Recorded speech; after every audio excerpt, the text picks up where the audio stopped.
Hello, church. My name is Cherry Minas Montante. I'm 36 years old, and I work as a technical sales executive for a trading company here in the Philippines.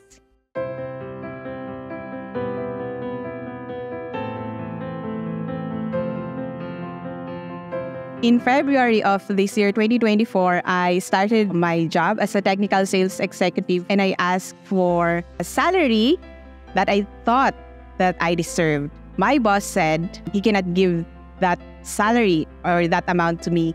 And sabi niya, maybe let's see after 6 months, then we can talk again. So past 7 months, a lot of things are happening in the company, in our group particularly. There's like division and all that. There's disagreements. Ayoko na sana mag-ask. I just wanna leave this company and move to another company. Hindi ko na itutuloy mag-ask ng increase. My friend, Katrina, who is also in this church, actually told me, "Do you want us to pray for you?" I believe it was the Holy Spirit talking to Sis Kat. Kinausap niya si Sis Cindy and they agreed to pray for me. And so they asked, ano yung ipagpipray namin sa'yo? And I said, increase, salary increase, or increase in finances. We agreed for 6 days, praying in tongues, 30 minutes. We start with the word, we share. Nagkaroon ako ng confusion kung ano ba talaga. But then when my friends prayed for me, there was a change in the atmosphere. I'm not worried anymore. We started Monday. Tuesday morning, the Holy Spirit told me to go ask my boss. And I was like, really? I haven't performed really well. Still, I went to my boss and asked, nag-rehearse pa ako na it's not about my past performance. Pag mag-aasa ako ng salary increase, it would be because I'm better now and I can perform well. That was my rehearsal. Nag-appointment ako kay sir. Tapos sabi ko, last 6 months or last 7 months, we agreed na after 6 months, 7 months, we're going to talk again about my salary. Tapos sabi niya, what was your asking ba? And then I told him the amount.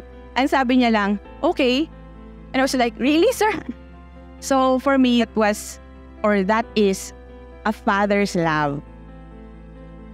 According to Matthew 7, verse 7 to 8, ask and it will be given to you, seek and you will find, knock and the door will be opened to you. For everyone who asks receives, the one who seeks finds, and to the one who knocks, the door will be opened.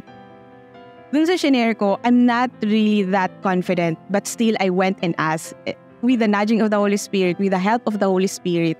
Hindi ko kailangan i-explain yung sarili ko na I deserve this and that because of what I did. The Lord said, our Father God, our good Father in heaven, is just willing to give. You ask, nandyan, I'll give it to you. Nandyan naman talaga siya ever since. Yun yung nakuha ko dun sa ginawa nila si Scott and si Cindy sa akin. Si Scott listened to the Holy Spirit telling her to pray for me. And then nag-invite pa siya ng isa.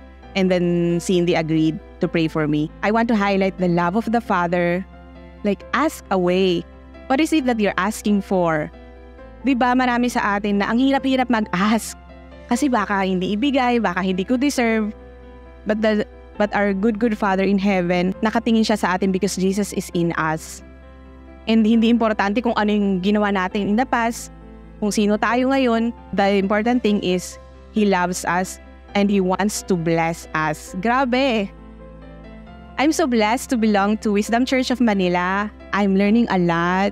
Maliban sa I talk to friends and I have friends who prays for me, I'm under the anointing, the protection of Wisdom Church of Manila. I'm inviting you to join us here at our church, Wisdom Church of Manila, on-site and online every Sunday. See you!